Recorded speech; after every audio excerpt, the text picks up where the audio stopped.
Done a pretty good job as a parent introducing my kids to my closest friends. They've spent time with them, they know who they are by and large. And I think it's a really helpful, like you might call it an asset for them to have in their lives. Older people outside their parents that they have relationships with, positive interactions with, and have seen over time.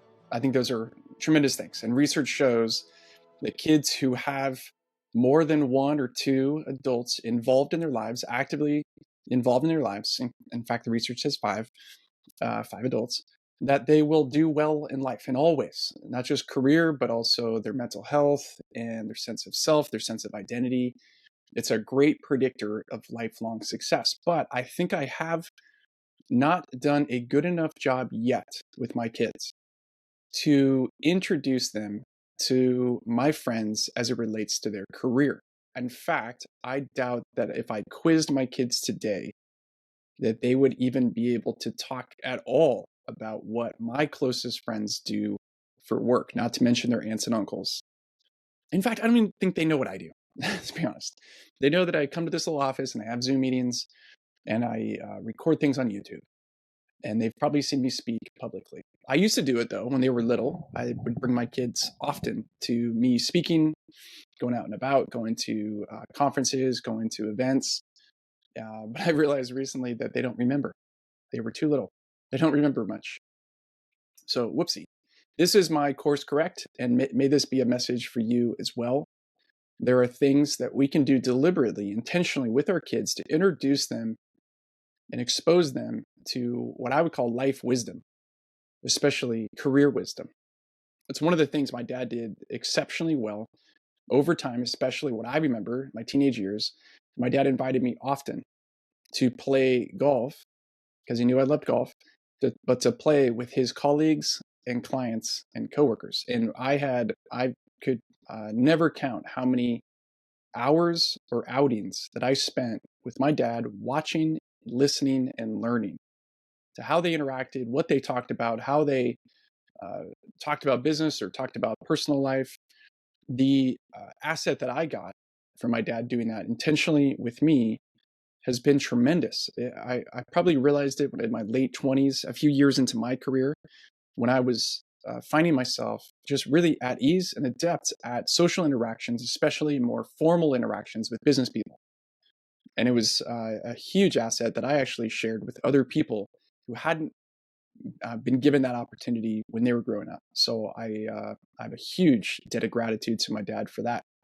On the flip side, not however, but additionally, I wish in hindsight that I had been able to be more intentional with that time that I spent with those business people, because like my kids with me and my friends, I didn't really know what those people did. And in hindsight, as my dad will say, "Hey, remember that guy? Remember him? Remember?" I said, "Yeah, oh yeah, I remember them. I remember their golf swing. I remember maybe their kids' names, but I didn't know that they were a CFO of a company or an executive or a consultant. I didn't even know what those jobs meant, nor did I take any opportunity to. So I wish in hindsight I could go back in time and get to know them on a more personal level. That's what this episode is about. How do we help our kids learn how to tap into the potential of the network that you have for them and the wisdom that you've gained and gleaned through the School of Hard Knocks? This is an encouraging message to you and some instruction for how to do it. And I think there's a few specific ways we can teach our kids to tap into their own network that they will not figure out on their own unless we show them. The first one would be and you can have your kids listen to this or read an article that's on our blog about this.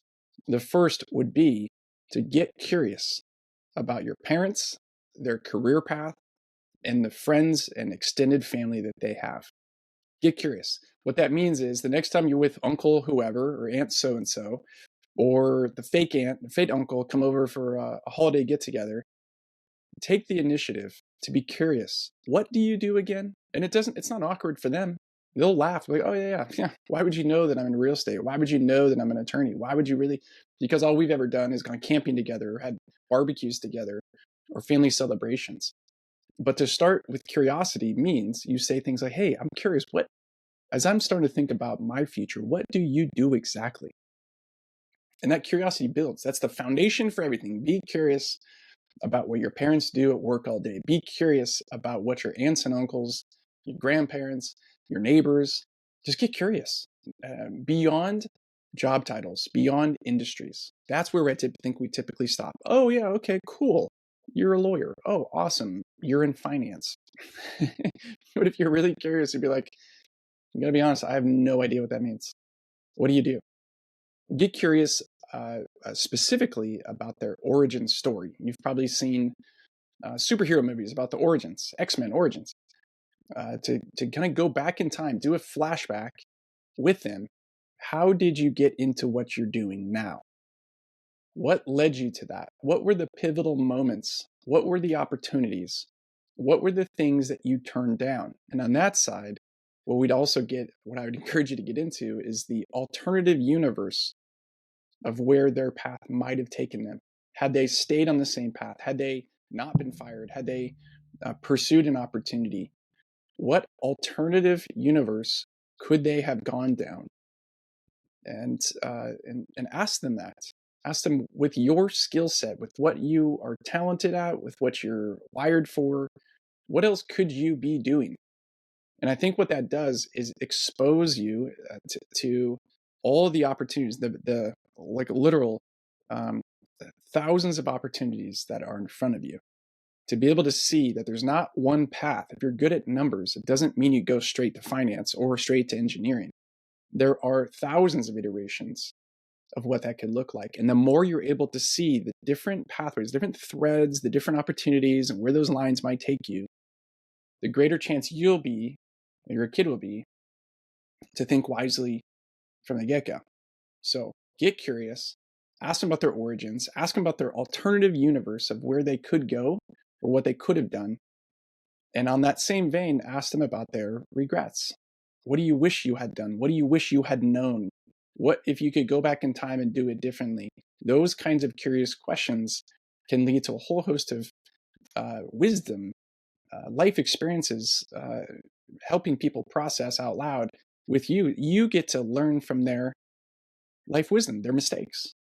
And the last part would be to ask for advice, essentially. What are some of the career hacks that you have learned over the years? If you could go back and be 16, 18, 20, 25, what would you do then that would have benefited you now? And then just take notes. And you're going to hear a variety of things. This is the kind of conversation that I want to have with my kids, particularly my son, who's a junior. I'm going to be leaning on these different ideas and concepts and trying to set these conversations up on his behalf over the next few months, because I want him to tap into the wisdom, the life wisdom, the relationships that I have, that you have, because otherwise he is only able to see what he can see. And I don't think it's right to let him just figure it all out on his own. I want to bless him with the benefit of what I've been able to gain, learn, grow from, be hurt from, move through, etc. So don't make the mistake of not helping your kid see the potential of the network that you have on their behalf. Be intentional, set it up, ask the questions, create the circumstances, and make it normal for your kid to have these kinds of conversations with the people in your world for the next few.